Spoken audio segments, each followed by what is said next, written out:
A paz do Senhor, meus irmãos. A leitura diária de sábado, 28 de junho de 2025, tem como título: Paulo renovou a esperança daqueles que dormem em Cristo.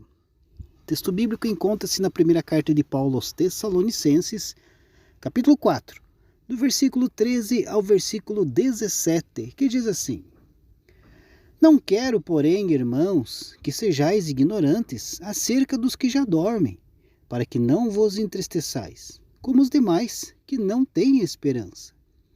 Porque, se cremos que Jesus morreu e ressuscitou, assim também aos que em Jesus dormem, Deus os tornará a trazer com ele. Dizemo-vos, pois, isto pela palavra do Senhor, que nós, os que ficarmos vivos para a vinda do Senhor, não precederemos os que dormem, porque o mesmo Senhor descerá do céu com alarido, e com voz de arcanjo, e com a trombeta de Deus, e os que morreram em Cristo ressuscitarão primeiro. Depois nós, os que ficarmos vivos, seremos arrebatados juntamente com eles nas nuvens, a encontrar o Senhor nos ares, e assim estaremos sempre com o Senhor. Queridos, a Bíblia nos ensina que a morte é uma realidade inevitável para todos os seres humanos.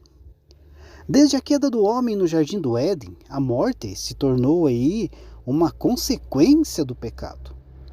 No entanto, para os que creem em Jesus Cristo, a morte não é o fim, mas sim o começo de uma nova vida na presença de Deus.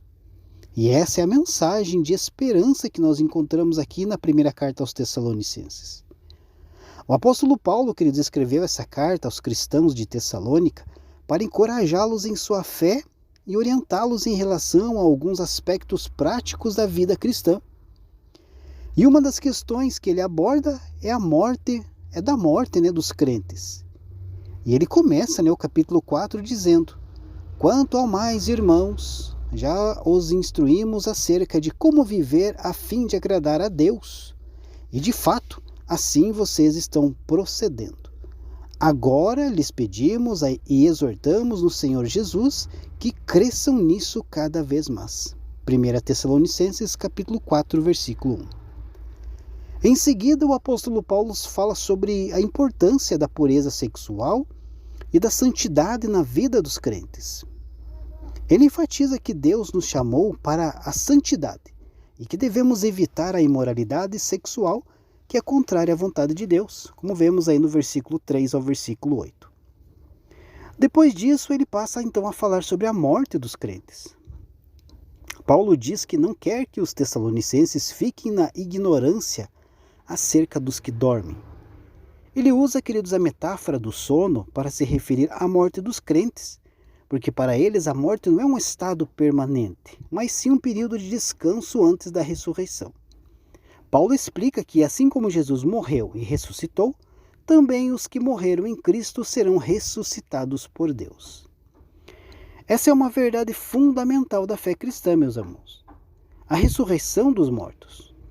Paulo fala sobre isso em outras cartas também, como em 1 Coríntios capítulo 15, do versículo 20 ao 23, onde ele diz que Cristo ressuscitou dos mortos como primícias dos que dormem, e que em Cristo todos serão vivificados, cada um por sua vez. Cristo o primeiro, depois, quando ele vier, os que lhe pertencem, conforme vemos no versículo 20 e 23. A ressurreição, queridos, é a esperança dos crentes em Cristo.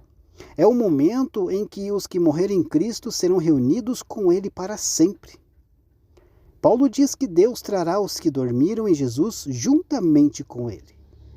Em outras palavras, quando Jesus voltar, os mortos em Cristo ressuscitarão para se encontrar com ele nos ares.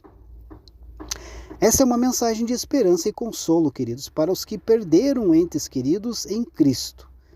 Sabemos que a morte não é o fim, mas sim o começo de uma nova vida na presença de Deus. E sabemos que um dia, quando Jesus voltar, seremos reunidos com os que amamos e com ele para sempre. E essa é a nossa esperança em Cristo. Deus abençoe a sua vida, um ótimo final de semana a todos e até o próximo trimestre, se Deus assim permitir.